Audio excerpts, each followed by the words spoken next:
Bon après-midi à tout le monde. Good afternoon, everybody. Really very delighted to be here this afternoon with you.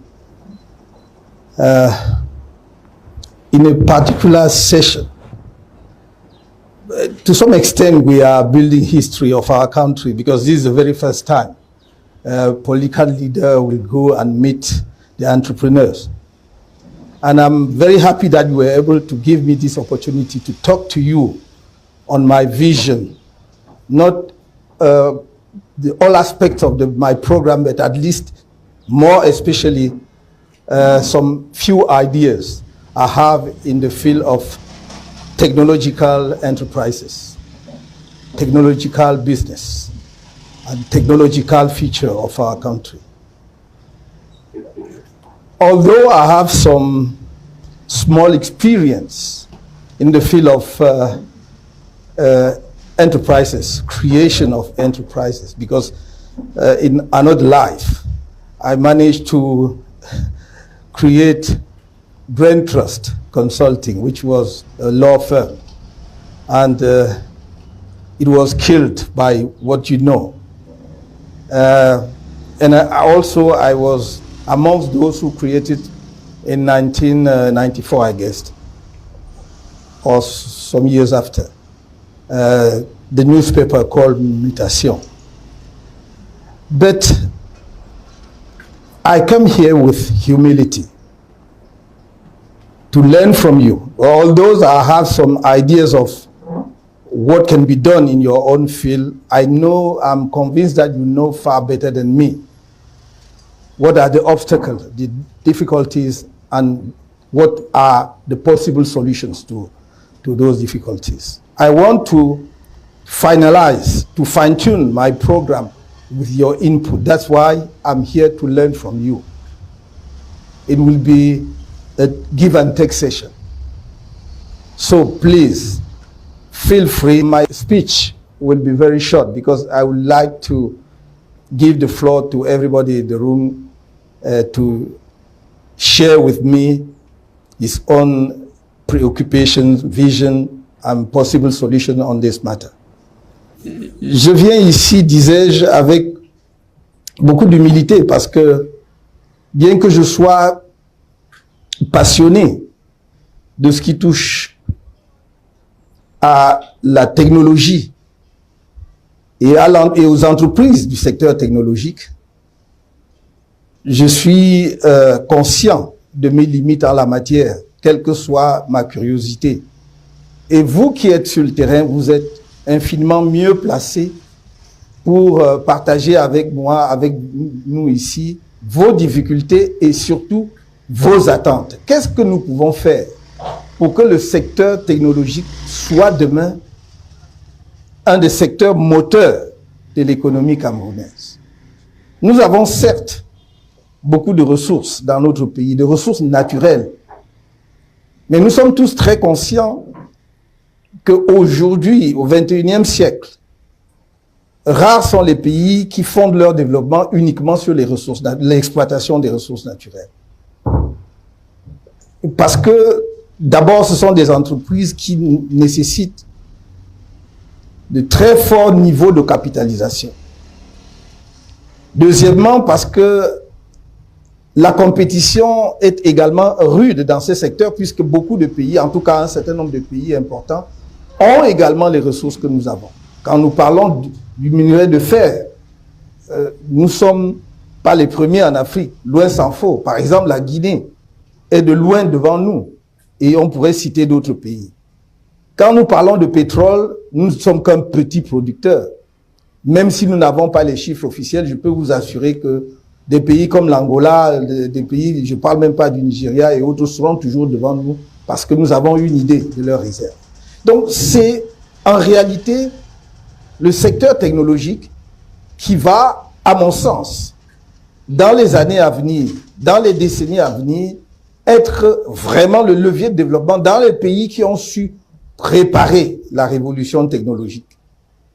J'ai l'impression que, de ce point de vue, vous, les acteurs de terrain, vous, la jeunesse, c'est ce qui me fascine dans cette salle.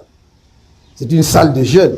Donc vous, la jeunesse, vous êtes plus conscients et vous battez justement pour faire naître un secteur comme celui-là dans notre pays et que peut-être nous, les hommes publics, nous en sommes relativement moins conscients parce que on n'a pas encore mis en place tout le cadre législatif et réglementaire approprié. On n'a pas encore mis en place les outils financiers appropriés. On n'a pas mis encore en place les cadres.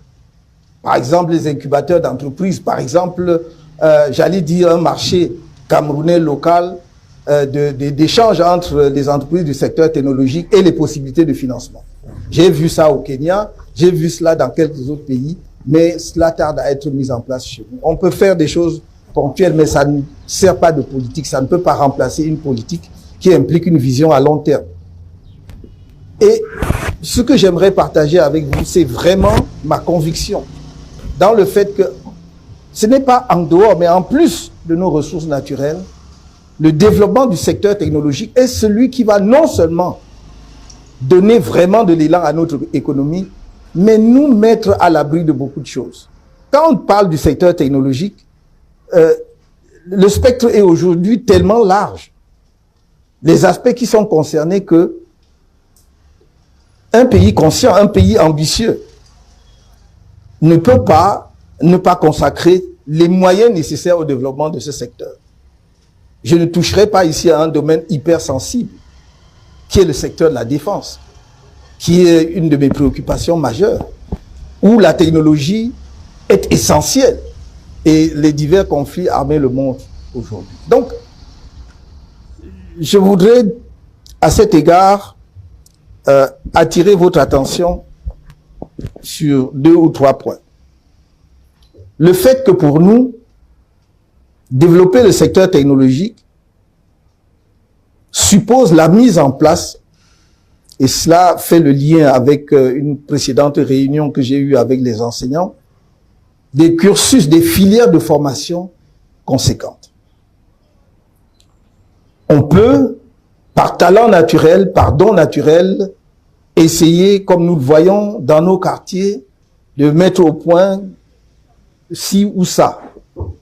Mais rien ne remplacera le niveau d'éducation qui permet d'exploiter au mieux les possibilités qui s'offrent aujourd'hui. C'est pour cela que, même pour vous qui êtes à la tête d'entreprises technologiques, vous avez besoin d'un personnel qualifié, justement pour accroître votre potentiel. Donc nous devons être conscients de cela pour mettre en place le système éducatif que nous voulons mettre en place demain. J'ai consacré un long moment là-dessus avec les enseignants dernièrement, je ne vais pas revenir là-dessus. Donc pour moi, c'est un point capital, mettre en place des filières de formation.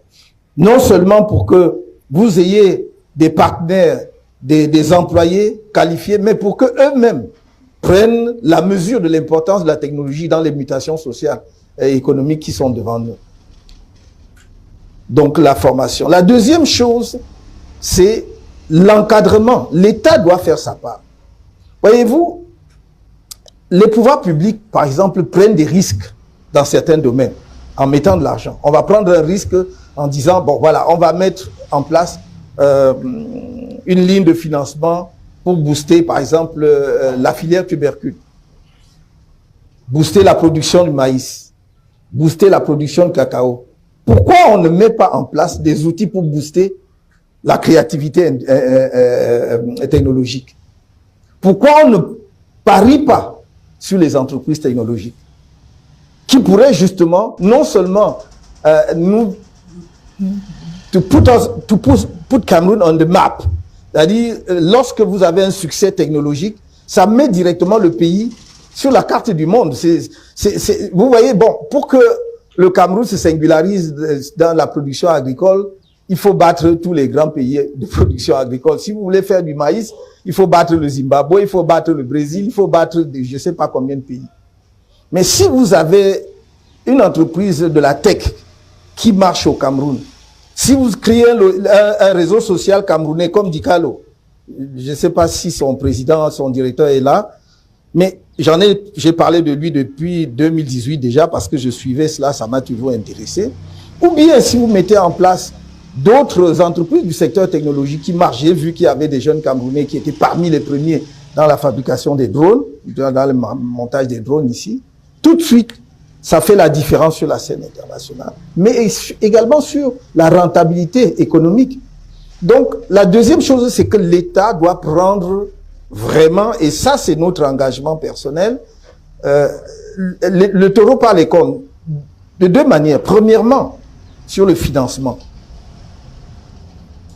Je pense qu'en dehors du capital risque que certaines entreprises ou certaines banques mettent en place, et même en dehors, dans le cadre même du capital risque, l'État peut entrer dans le capital risque. Je dis souvent qu'on n'a pas besoin de créer, on ne va pas aller pour chaque secteur créer une banque, parce que j'ai dit on commet souvent l'erreur chez nous de ne pas apprendre les leçons de notre passé. Vous dites, vous faites une banque agricole, vous ne vous demandez pas pourquoi la banque agricole a échoué hier. Vous faites une banque de PME, mais vous ne vous demandez pas pourquoi ça a échoué. Et si je vais plus loin, il faudrait peut-être créer une banque des entreprises du secteur technologique. J'ai dit non. Il faut ouvrir des lignes de crédit dans les institutions financières existantes. Vous ouvrez une ligne de crédit, vous pouvez vous associer au capital risqueur et chaque année, effectivement, organiser au Cameroun un forum où, je reprends ce que j'ai vu au Kenya parce que j'en ai été témoin. Les gens venaient de l'île Maurice, d'Afrique du Sud, d'un certain nombre de pays, se retrouvent au Kenya et les jeunes présentent leurs entreprises ou leurs projets même parfois. Concret. Et à la fin, on examine, on décide si on met 2 millions de dollars ou 1 million de dollars ou 5 millions de dollars à sa disposition parce que c'est une prise de risque. Voilà. Et donc, je pense que ça, nous devons pouvoir faire ça au Cameroun. La deuxième chose, c'est que il est temps que l'État crée des incubateurs ou contribue à créer des incubateurs. J'ai dit, quand j'ai vu à l'époque, avant que la Covid-19 vienne tout arrêter, qu'il y avait, encore sur l'initiative des jeunes que vous êtes, il y avait le Silicon Mountain dans le sud-ouest, à Buea. Ce sont des jeunes Camerounais, leur propre initiative. Et vous voyez, la différence, c'est qu'ils avaient de la clientèle à l'étranger, à l'international. Donc, en réalité, ils ramenaient au Cameroun de l'argent frais net à cause, justement, des performances technologiques de leur secteur. Et donc, il faut réactiver. We have to rekindle this type of enterprises.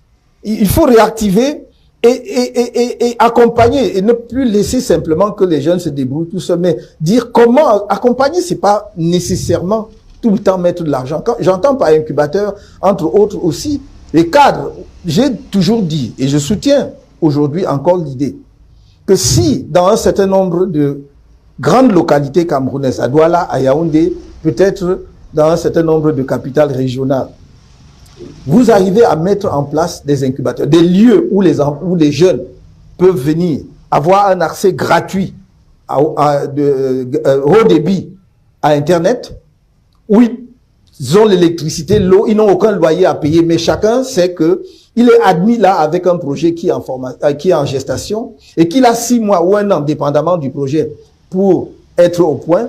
Vous verrez une différence. Vous allez avoir 50, 100 pépinières. À la fin, peut-être, vous en aurez 2, 3, 4, mais qui sont vraiment solides pour faire la compétition. Ça, c'est le rôle de l'État. C'est le rôle des pouvoirs publics. Et je pense vraiment que ce ne sont pas des choses qui sont à notre portée, hors de notre portée, pardon. Miser, on va dire quoi? 50 millions de dollars sur un projet comme celui-là, c'est quoi? C'est rien pour l'État camerounais. Peut-être pour d'autres pays, c'est énorme, mais c'est rien pour l'État camerounais. Et c'est rien à côté d'autres types de risques que l'État prend, même dans le domaine entrepreneurial. Or, si je vous dis d'expérience, et les Camerounais sont talentueux comme tout le monde le sait, mais je vous dis que si vous dites il y a 50 jeunes qui sont en incubation à Yaoundé, 50 à Douala, 10, je ne sais pas moi, dans telle ou telle autre ville, à Buea, à machin et tout, je dis qu'à la fin de la journée, vous ne pourrez pas manquer 3, 4 ou 5 qui se distinguent avec des projets bancables et que l'on peut porter à un autre niveau. Ouais. Comment tu peux aussi regarder une vidéo sans t'abonner? Abonne-toi!